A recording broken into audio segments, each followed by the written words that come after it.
Welcome to Founders Future, a podcast powered by Closers.io, where we dive into the journeys of innovative entrepreneurs and explore the road ahead for them and their companies. And in each episode, we uncover the stories behind impactful ventures, the challenges faced along the way, and the strategies driving their future growth. Today, we are thrilled to have Frank Hopkins Jr., the founder and CEO of Hopkins Leadership. Frank brings a fascinating mix of expertise in executive leadership coaching, emotional intelligence, and diverse entrepreneurial experience spanning real estate investing, pastoring, and business ventures from childhood. Based in Baton Rouge, Louisiana, Hopkins Leadership, founded in 2012, is revolutionizing how community bank executives and teams build high-performing cultures and lead with confidence. We'll be exploring his founding story, how his business empowers clients in the leadership development space, and his vision for scaling this impact-driven venture. So with that being said, let's dive right into it. Frank, welcome to Founders Future. Thank you. It's an honor to be here. An absolute pleasure to have you on the show today, Frank. Such an incredible background that you have. I know it's going to be a great conversation. So if we can start at the beginning of your journey here, Frank, what specific problem in the executive coaching landscape really inspired you to start Hopkins Leadership? Many of the people that do what I do left things incomplete. They'd leave a great plan, and it was sometimes they were in executable plans, but the people didn't execute them for a litany of reasons. And so one of the reasons we got started was helping people to either execute plans they had or to develop new plans that they could execute. And that's in short what we've been doing with the community banks all this time, is helping them figure out enough about themselves that they can develop a plan to get to the goals they want to get to. I love it. So with that, talk to us a bit about the evolution of Hopkins Leadership and the offer. So from what you're providing to who you're serving, how has it evolved to today? We started off with your basic executive coaching programs that you'd see everywhere.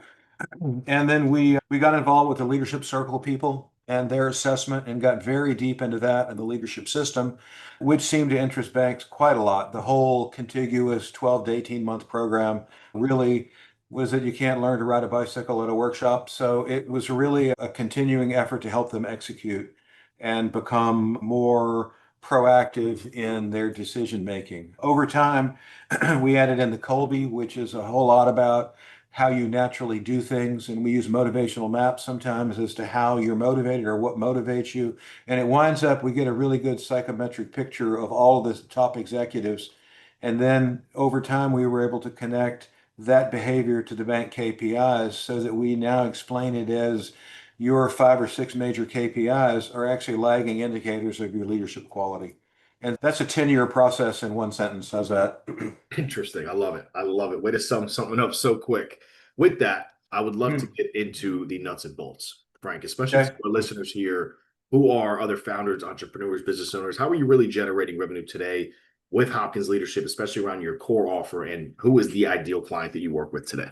We generate most of our revenue right now from executive coaching programs where we work with the bank CEO and his executive team for anywhere from 6 to 18 months. It depends on the size of the bank and the size of the issue. How do we do it? I work with a senior executive myself. We have consultants and coaches who work with us with the other people. And we have several assessments. One of them is our own. We've referred to it as a bank accelerator assessment, which is the one that actually connects behaviors to KPIs.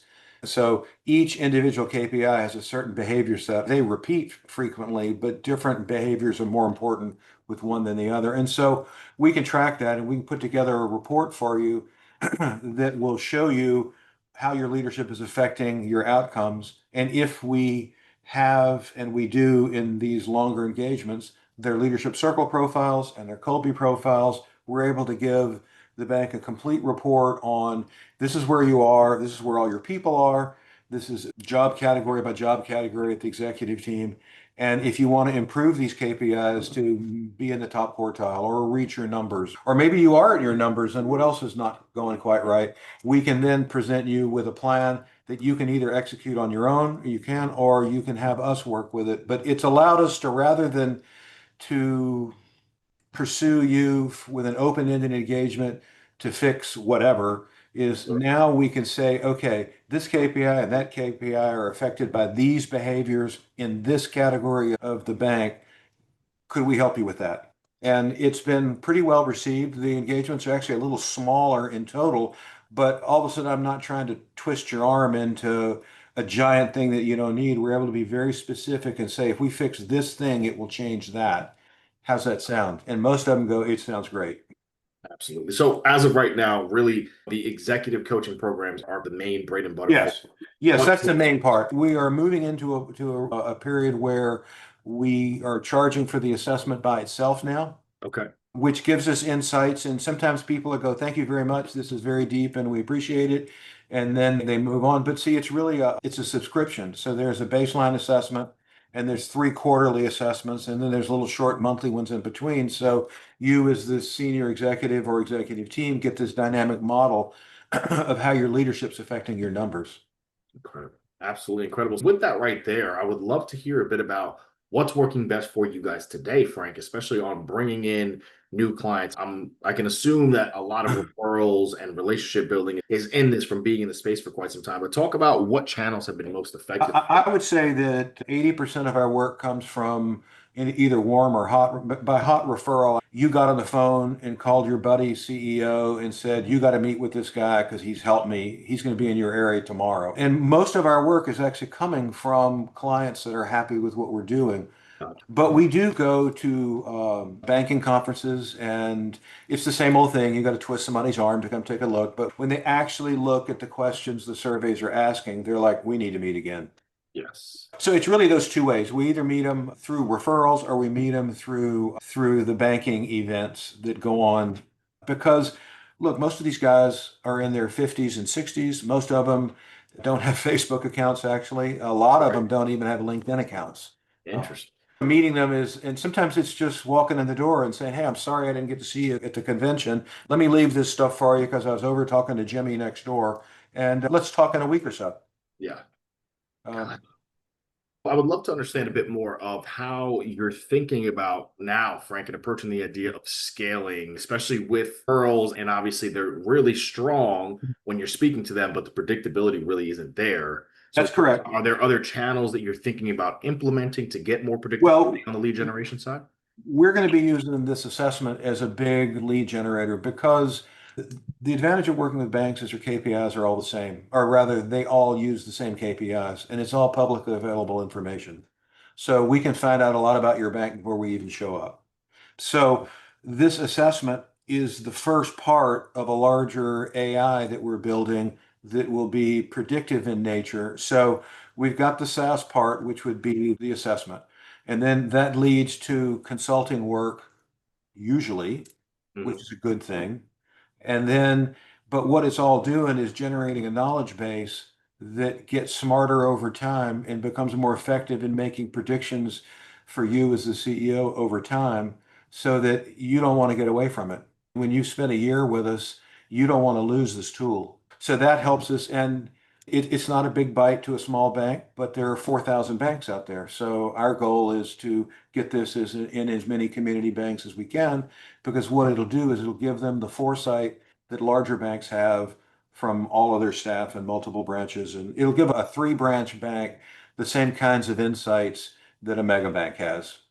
Gotcha. And now with that, are you planning on utilizing the same strategy of doing it in person, or is there going to be outreach that you're going to be doing to provide these assessments to get? We have the first of a training program starting the second week in August, where we've got 5 people that are interested, that believe in what we're talking about and are willing to be kind of evangelists for it, for lack of a better word. They get paid a major percentage to do it, but what we're doing is we're trying to get it up to where we've got, within this system I just described, 30 banks operating. Now we have, besides our regular consulting, we have 5 banks that are participating in this total program. Our goal is to have it not be 4 or 5 really large accounts, but to have a whole lot of these smaller accounts. Beautiful, beautiful. Now, with that there, what does the sales process actually look like in the sales team? Are you still running the sales as the founder of the company, or do you have a sales team, marketing team? It will be a sales team that will be answering to me, and I have a co-founder that is the the technical report generation half. I'm the wild-eyed radical that comes up with the idea, and he's the Yeah. one with common sense that turns it into something real. Yep, a Uh, tangible. but what we've been missing is enough people out there going Right. place to place, old-fashioned shaking hands, because if your client base doesn't really use social media, how do you meet them? You got to Right. meet them by going where they go, and where they are is at bankers conventions and bankers classes and things like that. So we attend a lot of that, and it's every time we're there, we're a little more real to them than the time before. And so what we're really doing is there are a lot of people out there that tell them how the engine of their bank works. If you think of it as an airplane, a lot of people can tell them how well the airplane's built and how well it'll fly, but we're the only people that can tell them how well the pilots are doing. Very interesting on that side. Mm. And as you mentioned, you have to be face to face with these guys to really Right. get the message across, get the point across. So, what would you say? And I would think some of the bottlenecks here are going to be having to be so far in person, but what would you say are the biggest bottlenecks that you're going through right now to achieve scale, to achieve growth and continue? Oh, not being, we are not Python coders or any of that. Yeah, So the biggest problem for me personally is I can create the diagram and the flow for how everything goes, but actually writing the code is something that's a real challenge for us. So we're pretty soon going to be looking for people that can come in and help do that in-house rather than having to depend on outside shops that you never know what they're going to do with the whole idea, because it's much more than this. It goes into super NDA stuff. But the biggest challenge for us will be the continuing development of the AI to where it is completely independent and the forecasting works. incredible. With that being said, it sounds like that's going to be a big goal for you. But what is the main focus for you, Frank, the rest of this year going into 2026? Is it going to be that AI component, or what do you really? It's gonna be bringing 30 clients in that we can keep doing this for over a year. Of course, we've got to maintain all the other work we're doing too. All the other work, the straight up business development for bank consulting clients throughout the Southeast. But my personal goal is going to be to keep this going on because this is the future of, if we don't have this AI stuff up and running in the next 2 years, who knows if we'll be here in five. Yeah, absolutely. And that's the thing with AI is that this really is the time to get these Right. systems built up because it's just happening so fast. They're advancing it at unbelievable levels here. Talk to me for what you're picturing as a whole here in the industry, especially around executive coaching in the executive coaching industry. Where do you see the evolution of the industry going? And I know you have a very conscious leadership approach. And what are you doing to Mhm. position yourself on the forefront of that evolution? It's two parts. One, we have effectively defined a category that no one has been working in, which is a way to take what's very soft, which are the leadership skills, and convert them to numbers and apply them directly to the bank KPIs. So that's the core of what we're doing, and then expanding on that. But how do I see it across the whole industry? The industry has to figure out a way to turn all these things that are soft skills into things that are measurable so that anybody that measures it would measure it pretty much the same way. Does that make sense? Definitely makes sense. If you measure it and come up with a 4 and I measure it and come up with an 8, how Mhm. predictable are our outcomes going to be? And there are people out there that are willing to spend a lot of money on the development of their people, but in service of what? And if you just walk in and ring the bell and say, I'm here to help, they appreciate that. But if you can't go from the business problem to the executive's problem in the business to their personal problem with the business, once you hit that third thing, you probably made a sale. But if you can't track from those three things really quickly and get down to the bottom one, which is what's their personal problem with what's going on, you don't have anything to you don't have anything to work with. Does that make sense? Absolutely. Absolutely, it does.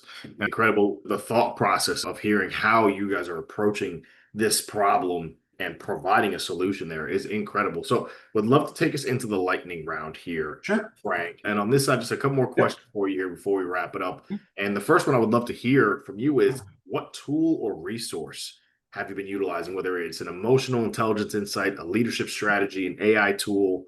But what can you say has really been the biggest game changer for Hopkins leadership this far? The biggest game changer for us was getting deeply involved with the whole leadership circle system, the LCP 360, the leadership system, and their Bright assessment. Those are rock solid, interlocking assessments that give you an insight into the company that particularly if you're working with mid-size and small companies that they would never have access to. If you're working with Honda of America, they've seen it before, and Yeah. all the big companies, but these middle companies and lower ones, smaller ones have never seen any of it, and it was a real game changer for us. That was probably the biggest single change. And then from there, developing our own proprietary assessment that tracks with those also.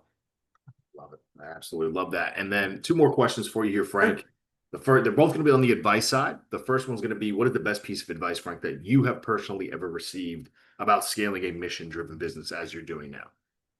Actually, the best piece of advice I got was from a coach. His name is Frank Paul, and he said, if you're going to work in the executive world, whether you ever use it or not, you need to be certified so that you can debrief an LCP profile because you're going to see it everywhere you go. And I don't see it everywhere, but I see it a lot of places. And that was probably the very best advice because all of a sudden I was in a class surrounded by people who were trying to do exactly what I was doing with their own version of the same kinds of clients. And that changed everything. Interesting. Very interesting. And then last but not least here, Frank, what is the best piece of advice that you can offer to our listeners tuning in right now? Just heard your incredible story and everything that you're going to achieve and accomplish. What can you leave them with before we wrap up? Don't quit and keep coming up with new ideas. Because just the minute you think you got it solved, the whole world changes and that solution doesn't work anymore. You got to keep iterating, just like you do with an AI. You got to keep asking the same question over and over again, 100 different ways. And finally, and because the world's just changing around you, and you've got to be willing to grow and change quicker than it does. And the only way to do that is not quit and keep asking questions. Incredible. Absolutely incredible. With that right there, ladies and gentlemen, that is going to wrap up another inspiring episode of Founders Future. And Frank, truly can't thank you enough for coming on the show, sharing your incredible journey and your insights with myself and the listeners today. Clear as day, the passion, the drive, the intelligence that you have. It was an honor and a pleasure. And it was amazing to have the conversation. Well, it's a pleasure to be here. Thank you for your questions, and I hope it helps somebody somewhere. Absolutely. Absolutely. And to our listeners, if you enjoyed this episode, don't forget to subscribe to Founders Future wherever you get your favorite podcasts. And also check out Hopkins Leadership at frankhopkinscoach.com for their free consultations and tools like the Leadership Circle profile. And for That'd more be great. resources and insights, you can visit us at closers.io, where we're dedicated to helping businesses accelerate their growth. Until then, keep climbing, and we will see you on the next one.